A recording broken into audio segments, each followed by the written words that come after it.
This is the Biz News Podcast, one-on-one conversations with experts in business and personal development.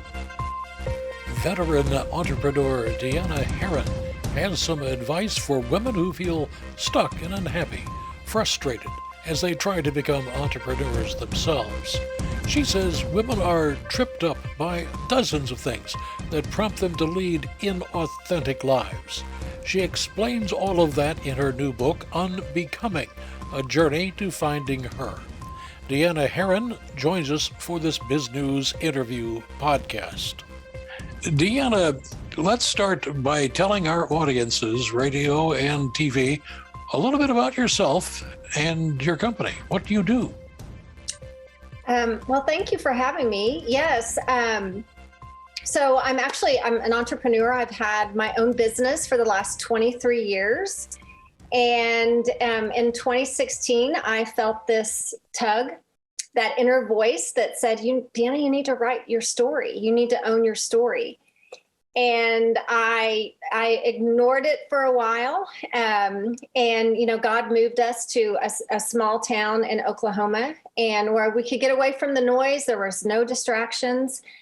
And the book just started to evolve on pages. And within a year and a half, I had developed a storyline where to teach people that there are 12 traps that we get caught up in on our journey in this life. And so that's been my journey, and I'm leading into coaching people through the 12 traps. And the 12 traps are in your new book, which is called what? Unbecoming, a journey to finding her. But Now, you can be a him and her, read it as well. Her or him? Her or him. And Unbecoming. Now, that's a strange title for a book about success. Why did you come up with that, and how does it fit?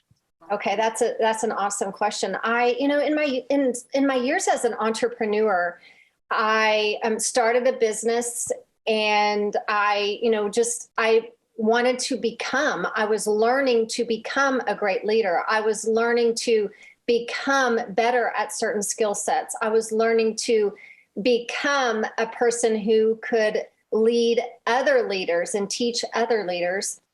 And in the book process, I started to see, Deanna, it's really not about becoming. It's about unbecoming the lies that we have believed for so many years to really see your true, authentic self. Now, lies, that's a pretty strong word. What do you mean by that? There are certain belief systems that we can hold and we can carry from perhaps our childhood. I grew up very unstable family life. We were very, very poor. And there were certain belief systems that I carried with me throughout my life. And those belief systems made me very successful. But I was using my success, my careers, my achievements as a way to fill a void of a belief system that I didn't feel that I was worthy. And so I was believing the lie that I was not worthy. So I set out in the world to prove my worth through achievements, et cetera. And when I was able to really identify that belief system and get rid of it, there's a whole new level of freedom. How on earth were you able to, A, identify the problems, because so many people go through life never having done that, and B, solve them? Well, it was writing your story on paper was part of the journey. You started to see some things that would unfold, but I hired some people to help me with the book process. I hired coaches to help me. I went through programs that really helped me understand my belief system. And so through that whole process, I was really able to identify my true self after 56 years on this earth. And my passion and mission is to teach others to do it way before I learned. What's the biggest stumbling block you see in other people to reaching that point? Or is there more than one major block? So the blocks, the traps in the book, the trap of searching for your happiness, and the trap of searching for your happiness can be, for me, it was through people. I needed that affirmation and that approval. Another trap that I fell into, like I said earlier, it was the trap of achieving. And what I found is I could achieve, and I achieved a certain level. But once I got there, it was like, oh, that void is still there. And there was always that next thing that I sought to achieve to try and fill that void. So that was my trap, is that never enough, that never fulfilling, that joy, that happiness, that peace within. And another trap would be the trap of, people pleasing.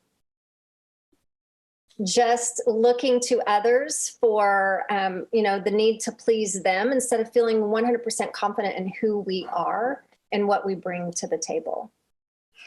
Deanna, when you found your true self, did that surprise a lot of people and say, who the heck is that?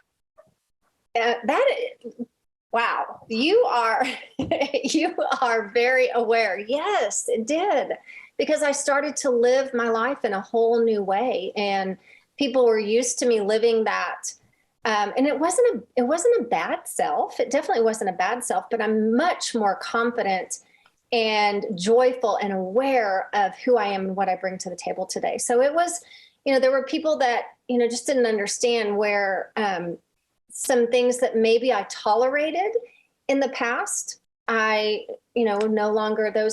longer served me to be treated in that way, or to allow myself to be around people that maybe didn't bring the energy that I needed in my life.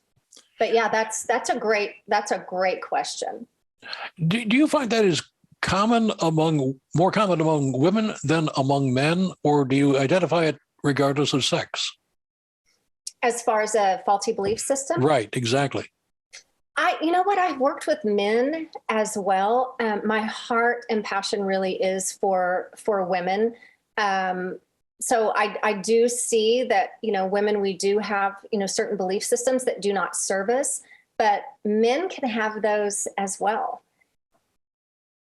Deanna, as you were writing your book and meditating on what you're going to put in the next sentence even, what popped into your mind that you were totally surprised by? What thoughts or ideas?